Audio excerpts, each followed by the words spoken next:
Sandhagen has been used over here as a verb, as a descriptive term for when somebody is not paying attention to their own division. Now, this is a long time ago. I do not feel as though Corey does that anymore. In fact, I thought Corey going after Olivera was some of Corey's finest work. Not to mention, it was a tremendous heel move because Cheeto had just lost. So for Corey, who's like the world's nicest guy, to come out and go after Cheeto in that moment, try to get himself a fight, it also kind of looked a lot like kicking a guy when he was down, which, not for nothing, a heel is allowed to do. And I don't know that Corey is a heel, which is one of the reasons it made it so provocative and interesting to me. But either way, when he did this, and do you guys remember when we went after Cheeto? I mean, it was not just, I would like to fight Cheeto.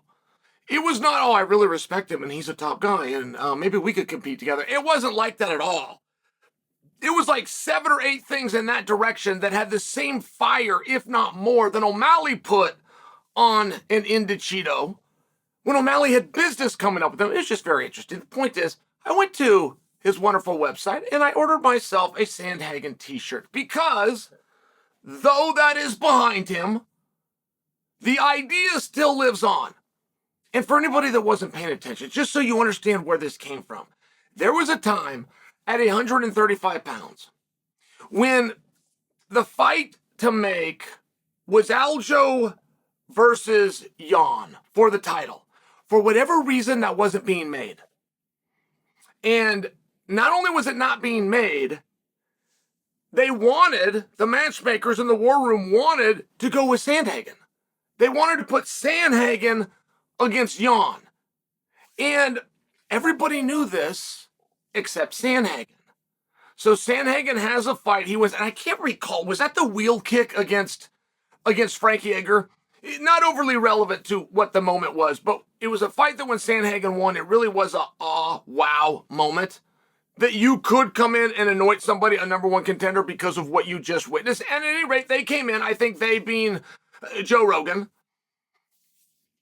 And whoever was interviewing Sandhagen begins to tee him up. And Sandhagen is not aware that the screw job is about to get put on Aljo and that the title shot is about to go to him. He's not aware of any of the things that every onlooker is watching, including Aljo, who's at home, sweaty palms going, oh my gosh, I can't believe this is happening to me. They're this close to giving it to Sandhagen, and they ask Sandhagen who should fight for the title next, of which all he has to say is me, and he says, Aljo.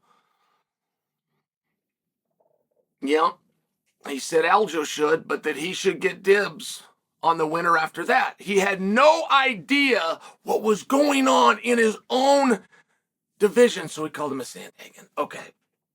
Now, that, of course, isn't good fun. In the world of teasing or making fun of somebody, that's pretty low fodder, can we agree? But there is a message within that you got to know what's going on. I mean, this is an ever-changing craft. It's an ever-changing field and landscape. And something that is true today, boy, it just might not be true tomorrow. Like if somebody came to you and said, hey, you have 5 wins in a row, all by finish. You were fighting for the belt.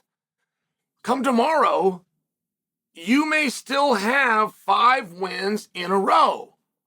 That statement is no less true tomorrow. But you're now not fighting for the belt because of something else that happened. So it just changes very quick. I feel like I shouldn't have to state that. I feel like it's wildly condescending to my audience that I would have to state something so glaringly obvious, but we do see this mistake made. For every fighter who has ever said, I'm going to sit and wait, meaning for a title shot, it's the only thing that makes sense. I will not fight with anybody else. I mean, for those folks, it is why we have to constantly remind that you got to know what's going on within your division. And you're not going to get praised and you're not going to get headlines and you're not going to get credit for being a masterful troll. You're going to get looked at like a fool. And I would never go after a coach. I have to state that. I view myself in the class as fighter. And though my career is long removed, I still think of myself that way. And no matter of the trash talk that some people said I used to speak, I would never be after a coach. And Clayton, my trainer, had no rules except that. He let me go to interviews. He let me go off. He let me go do my thing. And he took a lot of heat for it. He took a lot of heat for standing by me. At that time, when I was the only guy doing it, I was looked at as a very poor sport, as disrespectful in a sport of martial arts that's completely based around respect. Not for nothing. So that spilled over to him, and he had nothing to do with it. He let his guy, me, go and do what I wanted, with one exception. I do not go after a coach. And if a coach comes after me, I do not respond. If a coach has something to say, they got to say it to Clayton. If I got something I want to say to a coach, Clayton goes and says, I can only go after athletes. I mean, I'm just sharing that with you. So I want to be very good here about Lima, but it's not the first time. This is not the first time that Coach Lima, does a great job, has made this statement, which is, if Charles wins his next fight, in this case, it's against Sandhagen, but it doesn't have to be against Sandhagen because he's made this statement at other times. If Charles wins, if he is somehow put in a position of getting that golden ticket, that number one contendership, meaning, right, if you can fight the champion, then by proxy, the assumption will be made that you could fight anybody else. Right? If you were allowed to fight the coveted champion, you could fight the number 6 guy. That would be pretty easy, right? And if his student Charles Oliveira is put in said position that he is not going to use that golden ticket to take on Islam Makhachev, he would prefer to take on Conor McGregor. And it is not the first time that they've said this. I have pled with you, the audience. I have pled with you. Prior to October 22nd of last year, which was billed as Oliveira versus Makhachev Part 2, I pled with you. Do not count on that. Do not spread that, and do not expect that. I was live on ESPN working with John Anik, and we both had a role, which was to build the UFC, and Anik had brought that up, and he teed me. I'm the first one to respond. What do you think about this fight announcement? I said, I don't think the fight's going to happen.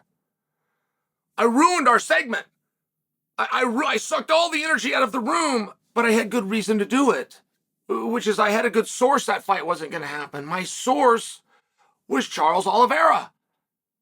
Charles Oliveira said he was not going to fight Islam specifically on October 22nd. Now, if I'm to tell the story accurately, I do have to include that part. Because for me to make believe that he's scared of Islam or just doesn't want the match, I can't quite go that far. I could have that opinion, but I can't make that statement for you. And why? Because when Charles said he wasn't going to do it, it specifically had to do with that date.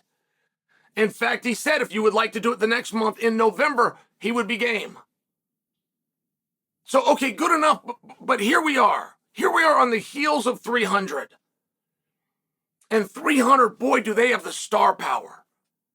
77, you guys want a great stat? Whoever went and did this work, and I think it was Andrew, but whoever went and did this work deserves such a pat on the back. This is an incredible stat. 77 main events between all the boys and girls on that card together.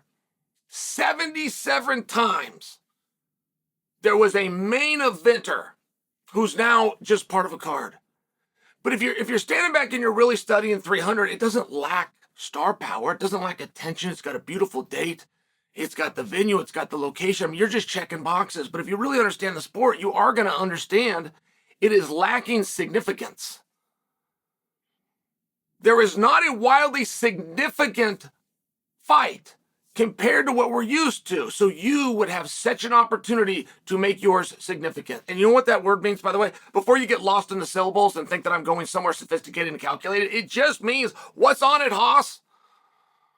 What is on this fight? Is it a retirement if a guy loses? Is it a number one contendership if a guy wins? Where do we go from here? And whoever has a bigger leap has the most significant fight. It's not rocket science. It's just missing. So this would have been a great time to insert it's a number one contenders match. This would be a great time to study your division and know that the promoter is likely to come out and want to name it a number one contenders match just for the allure.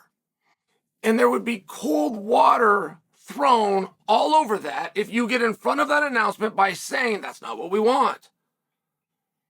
I don't know of a time in history, if it's happened, fine, but I don't know of it, and I'm pretty good at this, where somebody got a fight that they didn't want, where somebody got an opportunity going forward that they didn't want. Now, they get them all the time going backwards. All the time. I don't want to fight number 8. I'm ranked number 3. Well, you're going to fight number 8. All the time that happens, but not forward. Not a promotion. I've never seen it. Never seen somebody get a title shot, right? I mean, those are fought after. Those are coveted. Gaethje's going to be going for it that night if he wins. Max Holloway has now, as early as this morning, thrown his hat into the ring that if he beats Gaethje, he wants the number 1 contendership. So it's very difficult for a promoter to come in and promote you if you've already got in front of it and said that you don't want it. And it's not the first time that this has happened. Specifically with Oliveira. We were told this could have been kept secret. This could have been taken to the grave. There was no cameras. There was no reinforcement. There was no backup. We were offered by Team Oliveira that the night that Oliveira and Islam got done and went in the locker room, the UFC came to the locker room and right there on the spot offered the rematch. We never needed to know that. We never should have known that. We know that from their side, and we know that from their side. As great as they are, as talented they are, and as much as you might like them, they pulled a bit of a Sandhagen.